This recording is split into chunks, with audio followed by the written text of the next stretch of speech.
Hello दोस्तों, नमस्कार। आप सभी का स्वागत है आपके अपने YouTube channel current affairs magic में। और आज हम बात करने वाले हैं 6 जून की करंट अफेयर्स की। अब हम चलते हैं अपने क्वेश्चंस की ओर। हमारा पहला क्वेश्चन है कि केंद्र सरकार ने किन नागरिकों के कौशल मानचित्रण के लिए स्वदेश योजना शुरू की है। तो ये हमारी भारत सरकार ने जो वंदे भारत मिशन है उसके तहत जो विदेश से लौटे भारतवासी हैं, भारत के नागरिक हैं, उनको कौशल मानचित्रण करने के लिए एक नई पहल शुरू की है स्वदेश। स्वदेश मतलब skilled workers arrival database for employment support, यानी जो विदेशी थे इनके लिए यह शुरू की गई है। इस पहल का जो लक्ष्य रखा गया है वो है कि भारतीय और विदेशी कंपनियों की मांग को समझने और उसे पूरा करने के लिए उसके कौशल और अनुभव के आधार पर योग्य उम्मीदवारों के एक डेटाबेस है जो तैयार किया जाए।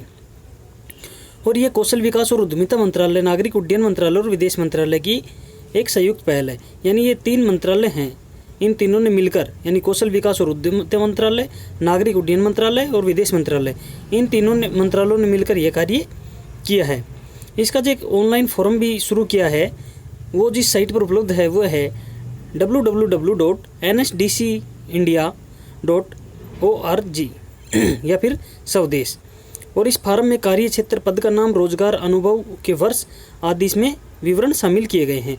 जो हमारे कौशल विकास और उद्यमिता मंत्री हैं महेंद्र नाथ पांडे, हमारे नागरिक उड्डयन मंत्रालय के राज्य मंत्री हैं हरदीप सिंह पुरी, और हमारे विदेश मंत्रालय के मंत्री हैं सुब्रमण्यम जयशंकर। हमारा अगला क्वेश्चन है कि 1 year of Modi 2.0 E booklet का विमोचन किसके द्वारा किया गया। तो ये किया गया हमारे सूचना और प्रसारण मंत्रालय के द्वारा, यानी कि towards a self reliant India नामक एक ई बुकलेट जारी की है। और इस बुकलेट के अंदर मोदी सरकार का जो दूसरा कार्यकाल है उसकी उपलब्धियों के ऊपर इसमें प्रकाश डाला गया है। जो दूसरा इनका कार्यकाल है उसकी जो पहली वर्षगांठ है इसके ऊपर यह जो है पुस्तिका, इसका विमोचन किया गया है। इसके अंदर धारा 370 का उल्लंघन बताया गया है, अयोध्या राम मंदिर के मुद्दों का निपटारा बताया गया है, ट्रिपल तलाक का जो अपराधीकरण है वो बताया गया है, बोडो समझौता के बारे में बात की गई है, नागरिकता अधिनियम CA के में संशोधन के बारे में बात की गई है, और जो कोविड-19 महामारी से लड़ने के लिए जो कार्यवाही और आर्थिक गिरावट में कैसे निपटा जाए इसके अंदर भी इसका भी एक भाग इसमें लिया गया है। और अंतर्राष्ट्रीय कार्यक्रम हैं, अमेरिका में हाउडी मोदी कार्यक्रम, गुजरात में नमस्ते ट्रंप कार्यक्रम, और मलालापुरम मोदी शी जिनपिंग शिखर सम्मेलन आदि का इसमें बात किया गया है। साथ ही इसके अंदर 20 लाख करोड़ रुपए के जो राहत पैकेज पर भी इसमें प्रकाश डाला गया है, जो अर्थव्यवस्था को बढ़ावा देने के लिए घोषित किया गया है, और जो GDP का लगभग 10% हिस्सा है। इन सभी की इनमें इस बुक में बातें की गई हैं। हमारा अगला क्वेश्चन है कि विश्व पर्यावरण दिवस कब मनाया जाता है। तो यह मनाया जाता है ये 5 जून को, और 5 जून को ये विश्व स्तर पर वर्ल्ड एनवायरनमेंट डे मनाया जाता है। और इस दिन पर्यावरण संरक्षण और लोगों की प्रकृति के महत्व के बारे में जागरूक करने के लिए मनाया जाता है। जो विश्व पर्यावरण दिवस है, जो 2020 इसकी थीम रखी गई है बायोडाइवर्सिटी, यानी जैव विविधता। और ये एक विषय है, एक चिंता का प्रतीक है जो तत्काल और अस्तित्व दोनों से संबंधित है। विश्व पर्यावरण दिवस को संयुक्त राष्ट्र द्वारा प्रोत्साहित किया जाता है। और 2020 में कोलंबिया विश्व पर्यावरण दिवस की मेज़बानी कर रहा है, और 2019 में इसकी मेज़बानी करी थी चीन ने। और यह दिवस पहली बार 1974 में मनाया गया था। और 1974 में जब मनाया गया तो एक नारा दिया गया था, ओनली वन अर्थ। और इस नारे के साथ में पहली बार 1974 में पर्यावरण दिवस मनाया गया था। 1972 में मानव पर्यावरण के सम्मेलन आयोजित किया गया था, जो संयुक्त राष्ट्र ने 5 से 16 जून तक चलाया था। हमारे केंद्रीय और पृथ्वी विज्ञान मंत्री हैं डॉक्टर हर्षवर्धन सिंह। हमारा अगला क्वेश्चन है कि एशिया रीजन के लिए कॉमनवेल्थ शॉर्ट स्टोरी प्राइज किसने जीता है। तो ये जीता है कृतिका पांडे ने, एक भारतीय लेखिका हैं। इन्होंने एशिया रीजन के लिए कॉमनवेल्थ शॉर्ट स्टोरी प्राइज 2020 जीता है, और उनकी स्टोरी थी the great Indian T and snacks, और इसके लिए इन्हें यह पुरस्कार दिया गया है। ये कहानी है एक हिंदू लड़की की एक मुस्लिम लड़के से प्यार में पड़ने की कहानी है, और जिसमें बताया है कि दोनों युवा नफरत और पक्षपात के दौर में प्यार के विचार को फैलाने की कोशिश कर रहे हैं। अब ये जो पुरस्कार है ये 5 इनके जो रीजन हैं, इन 5 रीजनों में दिया गया है। तो जो अफ्रीकी रीजन है उसमें नाइजीरिया के एक लेखक हैं चिजाराम इल्लो, इनको दिया गया है। और ये इसलिए दिया गया है व्हेन ए वुमन रीअनाउंस मदरहुड। इन्होंने ये एक लिखी थी किताब, इसके लिए इन्हें दिया गया। एशिया के अंदर कृतिका पांडे को दिया गया है और कनाडा के अंदर यूरोप और ब्रिटिश लेखक हैं रिहा मार्टिन, इनको वेयर और मिस्टर जेम्स वेंट के लिए दिया गया है। और जो कैरिबियन हैं उनमें जैमका के लेखक हैं ब्रायन एस हीप, इनको माँ फुटो के लिए दिया गया है। जो पैसिफिक है वहाँ पर ऑस्ट्रेलिया के लेखक हैं एंड्रिया ई मैकडोल, इनको दिया गया है द आर्ट ऑफ वेइंग के लिए। अब बात करें इस पुरस्कार की, इस पुरस्कार में, इस प्राइज़ में क्या दिया जाता है, तो इसके अंदर 2012 से कॉमनवेल्थ से अप्रकाशित सर्वश्रेष्ठ शॉर्ट स्टोरी के लिए है दिया जाता है।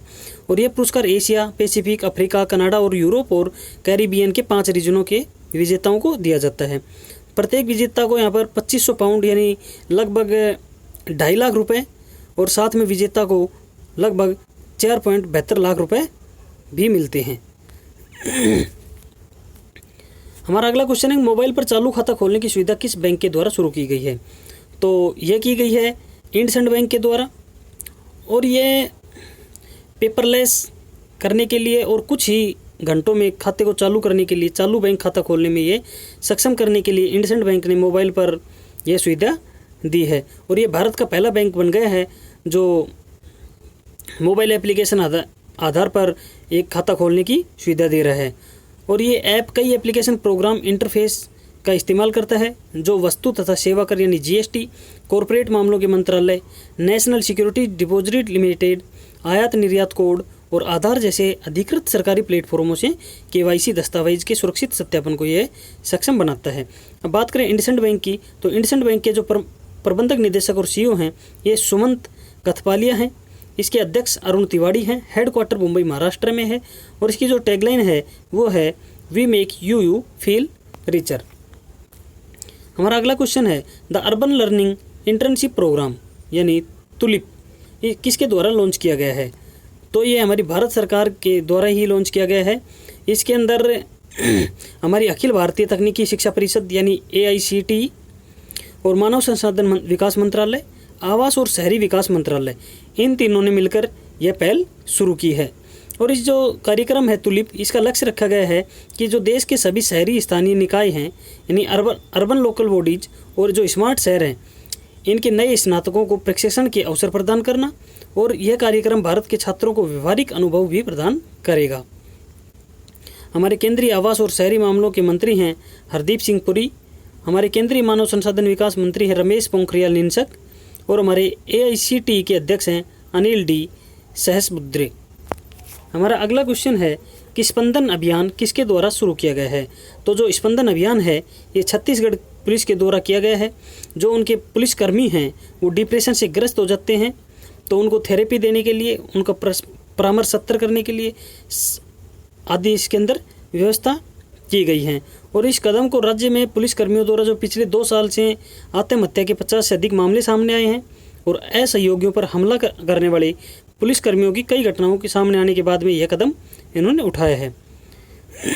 जो अभियान स्पंदन है इसके तहत वरिष्ठ पुलिस अधिकारी अपने साथियों के सामने आने वाली जो समस्या हैं उनके बारे में जानने के लिए कर्मियों के साथ बातचीत करेंगे और पुलिस लाइन, पुलिस स्टेशन, सशस्त्र बल कंपनियों का दौरा भी करेंगे।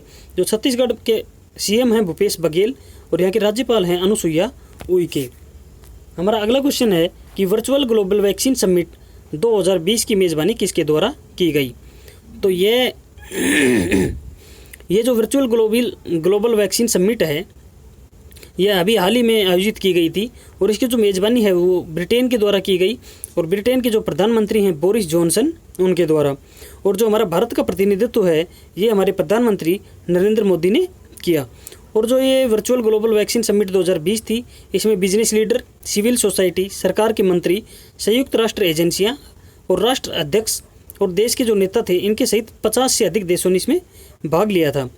और इस समिट के दौरान भारत में अंतर्राष्ट्रीय टीकाकरण के सहयोग के लिए 15 मिलियन अमेरिकी डॉलर का योगदान दिया है। जो गवी के मुख्य कार्यकारी अधिकारी हैं वैक्सीन एलायंस वो हैं डॉक्टर सेठ बर्कले। हमारा अगला क्वेश्चन है कि सैलरी ट्रैकर मोबाइल ऐप यानी मेरा वेतन किसके द्वारा लॉन्च किया गया? तो ये जम्मू कश्मीर सरकार के द्वारा किया गया। और जम्मू कश्मीर के जो उपराज्यपाल हैं गिरीश चंद्र मुर्मू, इनके द्वारा मेरा वेतन का संस्करण एक लॉन्च किया गया है। ये एक एप्लीकेशन है। इसका उद्देश्य है कि जो कर्मचारी हैं उनके वेतन के संबंधित उनको जानकारी मिलती रहे। जो मेरा वेतन ऐप है इसका वर्जन 1 है।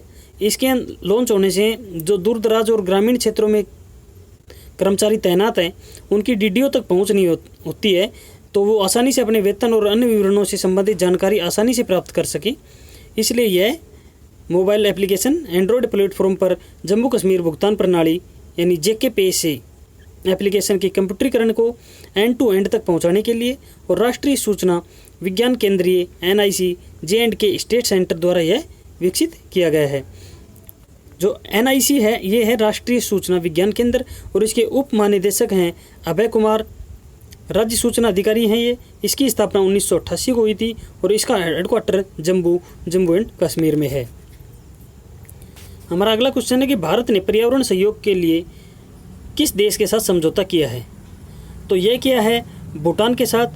जैसे कि 5 जून को विश्व पर्यावरण दिवस था, उसी के दौरान भारत ने पर्यावरण के बारे में एक सहयोग समझौता किया है कि हम पर्यावरण के बारे में जो भी काम करेंगे सहयोग से करेंगे।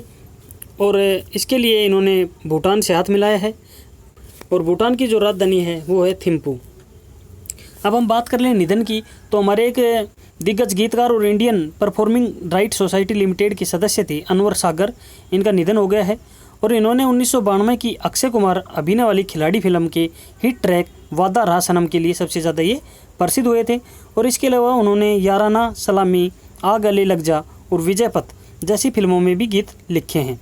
अनवर सागर ने नदीम श्रवण, राजेश रोशन, जतिन ललित और अनु मलिक जैसे संगीत निर्देशकों के साथ भी कार्य किया है। तो धन्यवाद दोस्तों, आज के लिए इतना ही। अब मिलते हैं नए वीडियो में नई अपडेट के साथ। तब तक पढ़ते रहिए, बढ़ते रहिए। धन्यवाद। और हमारे चैनल करंट अफेयर्स मैजिक को सब्सक्राइब करना ना भूलें।